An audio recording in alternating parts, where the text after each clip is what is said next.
اللہ الرحمن الرحیم۔ یہ ریڈیو قطر ہے۔ اب آپ محمود احمد سے خبریں سنیے۔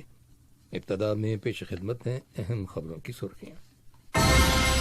صاحب اسم امیر نے عمان کے سلطان، مراکش کے بادشاہ اور جمہوریہ لاتویہ کے صدر کو مبارکباد کے برقی پیغامات ارسال کیے ہیں۔ صاحب اسم امیر اور افغانستان کے صدر کے درمیان ٹیلی فون پر بات چیت کے دوران دو طرفہ تعلقات اور مختلف شعبوں میں ان تعلقات کو فروغ دینے کے وسائل کے بارے میں تبادلہ خیال کیا گیا۔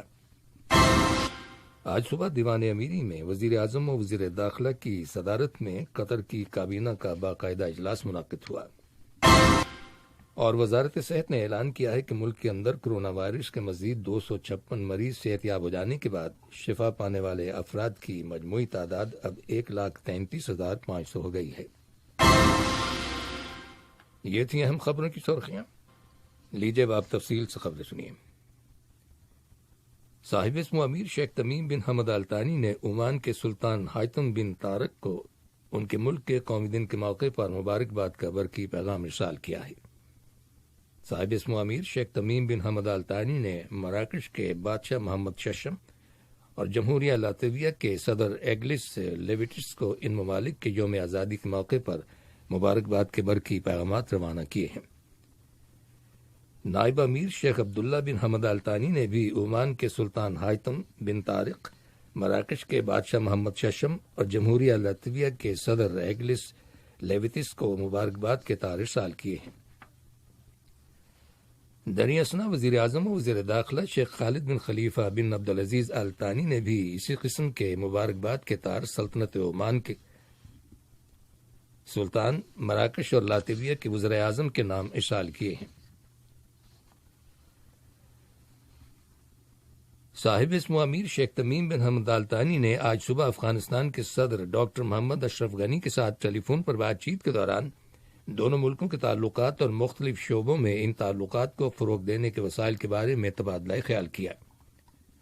دونوں لیڈروں کی گفتگو کے دوران افغانستان کے تازہ ترین حالات اور دوحہ کی میزبانی میں ہونے والے افغان امن مذاکرات کے بارے میں بھی غور و خوض کیا گیا۔ اس سلسلے میں صاحب اسم امیر نے کہا کہ ریاست قطر افغانستان کے استحکام، سیکیورٹی اور امن کی بحالی کے لیے تمام تر کوششیں بدستور جاری رکھے گی۔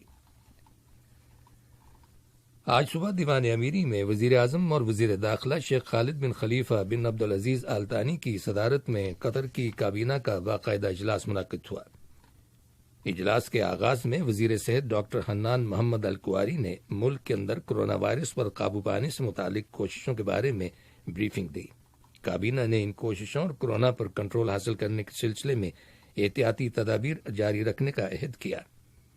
بعد میں آج کے اجلاس کے ایجنڈے میں شامل موضوعات پر بحث کی گئی اور ان کے بارے میں مناسب فیصلے صادر کیے گئے۔ قطر اور کویت کی مشترکہ سپریم کمیٹی برائے تعاون کا 5واں اجلاس منعقد ہوا ہے، جس میں نائب وزیر اعظم اور وزیر خارجہ شیخ محمد بن عبد الرحمن آل ثانی نے قطری وفد کی قیادت کی، جبکہ کویت کے وفد کی قیادت وزیر خارجہ اور قائم مقام وزیر اطلاعات ڈاکٹر احمد ناصر آل محمد الصباح نے کی۔ اس اجلاس کے موقع پر دونوں ملکوں کے درمیان مختلف شعبوں سے متعلق 5 مفاہمتی یادداشتوں MOUs پر دستخط کیے گئے۔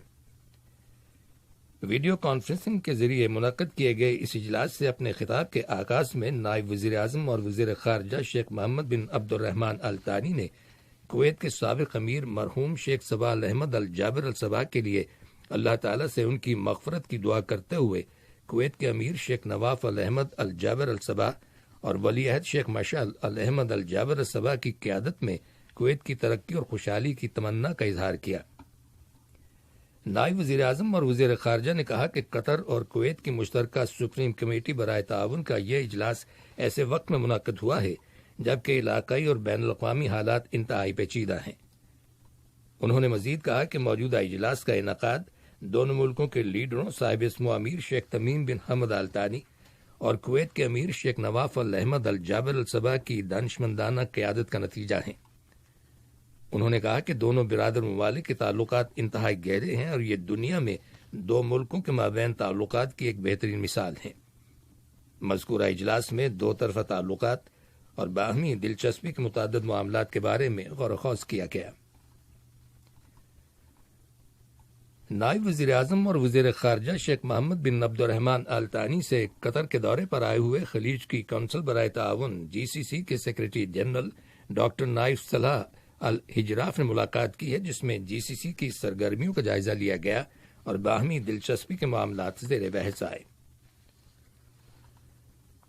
آج ایل سلواڈور میں قطر کے سفارتخانے نے قطر کی ہلال احمر سوسائٹی کی جانب سے سلواڈور کی ہلال احمر سوسائٹی کو مالی امداد ڈلیور کی ہے، جس کے ذریعے ایل سلواڈور میں میڈیکل ورکرز کے لیے پرسنل حفاظتی ایکوپمنٹ کی خریداری کی جائے گی۔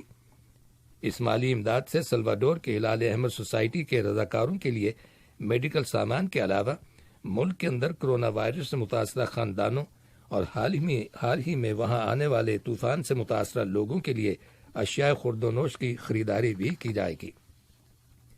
مذکورہ مالی امداد ڈلیور کیے جانے کے لیے ایک تقریب کا اہتمام کیا گیا تھا، جس میں سلواڈور کے ہلال احمر سوسائٹی کے نمائندے جوس روڈاس اور قطر کے سفارتخانے کے قائم مقام ناظم الامور طارق عثمان موجود تھے۔ قطر کی وزارت صحت نے اعلان کیا ہے کہ ملک کے اندر کرونا وائرس کے 219 نئے کیسز رجسٹر کیے گئے ہیں، جبکہ مزید 256 مریض صحت یاب ہو گئے ہیں اور یوں شفا پانے والے افراد کی مجموعی تعداد 1,33,500 ہو گئی ہے۔ اسی دوران میں متعلقہ حکومتی اتھارٹیز نے بتایا ہے کہ 146 اشخاص کو پبلک پراسیکیوشن کے حوالے کیا گیا ہے۔ ان لوگوں نے مطلوبہ جگہوں پر فیس ماسک کا استعمال نہیں کیا تھا۔ اس کے علاوہ 10 دیگر افراد کو بھی پبلک پراسیکیوشن کے سپرد کیا گیا ہے۔ ان لوگوں نے ایک گاڑی کے اندر ڈرائیور سمیت زیادہ سے زیادہ 4 افراد سوار کرنے کی پابندی کی خلاف ورزی کی تھی۔ واضح ہے کہ ایک ہی فیملی کے افراد پر یہ پابندی لاگو نہیں ہوتی۔ عالمی ادارہ صحت WHO کے ڈائریکٹر جنرل ٹیڈرس ایڈناہم نے کہا ہے کہ شمالی امریکہ اور یورپ کے ممالک میں کرونا وائرس کے کیسز میں تیزی سے اضافہ ہونے پر انہیں گہری تشویش ہے۔ اپنے ایک حالیہ انٹرویو میں ان کا کہنا تھا کہ کیسز میں اضافے کے نتیجے میں ڈاکٹروں اور طبی عملے پر کام کے دباؤ میں اضافہ ہو رہا ہے۔ یہ خبریں ریڈیو قطر سے نشر کی جا رہی ہیں۔ خبر ملی ہے کہ اسرائیل اور بحرین جلد ہی ایک دوسرے کے ملک میں اپنے سفارت خانے کھول دیں گے۔ اس بات کا انکشاف دونوں ممالک کے وزرائے خارجہ نے کیا ہے۔ واضح رہے کہ امریکی حکومت کے تعاون سے بحرین اور اسرائیل نے ایران مخالف اتحاد قائم کرنے اور معاشی استحکام کی غرض سے ایک دوسرے کے ساتھ تعاون کا سلسلہ شروع کیا ہے۔ بحرین کے سرکاری عہدیداروں کے اسرائیل کے پہلے سرکاری دورے کے بعد بحرین کے وزیر خارجہ عبداللطیف الزیانی کا کہنا ہے کہ ان کے اسرائیلی ہم منصب گابی اشکزانی اگلے ماہ دسمبر میں بحرین کا دورہ کریں گے۔ اسرائیل کی حکومت نے کہا ہے کہ وہ مشرقی بیت المقدس میں یہودیوں کے لیے 1200 سے زیادہ مکانات تعمیر کرنے کے اپنے منصوبے کو عملی جامہ پہنائے گی، جبکہ فلسطینیوں نے کہا ہے کہ اس سے مستقبل میں ایک آزاد فلسطینی ریاست کا قیام ناممکن ہو جائے گا۔ واضح ہے کہ جہاں نئے مکانات تعمیر کیے جائیں گے اس علاقے پر اسرائیل نے سن 1967 کی جنگ کے دوران قبضہ کیا تھا۔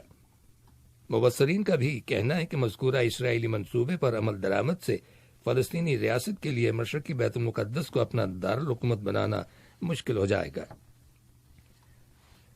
اسرائیل کی فوج نے شام کے علاقے میں شامی اور ایرانی ٹارگٹس کو بڑے پیمانے پر فضائی حملوں کا نشانہ بنایا ہے، جس سے یہ بات واضح ہو گئی ہے کہ اسرائیل کی حکومت ڈونلڈ ٹرمپ کے صدارتی الیکشنز میں ناکامی کے باوجود سرحد پار حملے کرنے کی اپنی پالیسی پر عمل درآمد جاری رکھے ہوئے ہے۔ امریکی حکومت نے اگلے سال جنوری کے وسط تک عراق اور افغانستان میں تعینات اپنے مزید فوجیوں کو وطن واپس بلانے کا اعلان کیا ہے۔ امریکہ کے قائم مقام سیکرٹری دفاع کرس ملر نے پینٹاگون میں ایک پریس کانفرنس کے دوران کہا کہ 15 جنوری تک افغانستان اور عراق میں امریکی فوجیوں کی تعداد میں کمی کر دی جائے گی۔ افغانستان میں 2500 فوجی باقی رہیں گے، جبکہ عراق میں بھی فوجیوں کی تعداد 2500 ہوگی۔ انہوں نے واضح کیا کہ ان ممالک سے فوجیوں کی واپسی کا یہ مطلب ہرگز نہیں کہ حکومت کی پالیسی میں کوئی تبدیلی کی گئی ہے۔ انہوں نے مزید کہا کہ دہشت گردی کے خلاف عالمی سطح پر جنگ اور امریکی فوجیوں، ڈپلومیٹک سٹاف اور امریکی خفیہ اداروں کے افسران کے تحفظ کے معاملے میں حکومتی اقدامات برابر جاری رہیں گے۔ اس وقت افغانستان میں امریکی فوجیوں کی تعداد 4500 اور عراق میں 3000 ہے۔ امریکہ کے صدر ڈونلڈ ٹرمپ نے امریکی صدارتی الیکشنز کی سائبر سیکیورٹی کی وفاقی ایجنسی کے ڈائریکٹر کو ان کے عہدے سے برخاست کر دیا ہے۔ صدر کا کہنا ہے کہ وفاقی ایجنسی کے ڈائریکٹر کرسٹوفر نے الیکشن سے متعلق غلط بیانی کی تھی۔ ڈونلڈ ٹرمپ نے ایک مرتبہ پھر 3 نومبر کے الیکشنز میں بڑے پیمانے پر دھاندلی کا الزام لگایا ہے۔ اور یوگنڈا کے صدارتی امیدوار پاپ سٹار بابی وائن کو جو ملک کے صدر یوویری مسوینی کو ریپلیس کرنے کی خواہش رکھتے ہیں، آج صبح گرفتار کر لیا گیا۔ ان کی گرفتاری ملک کے مشرقی علاقے میں ان کی صدارتی مہم کے دوران عمل میں آئی۔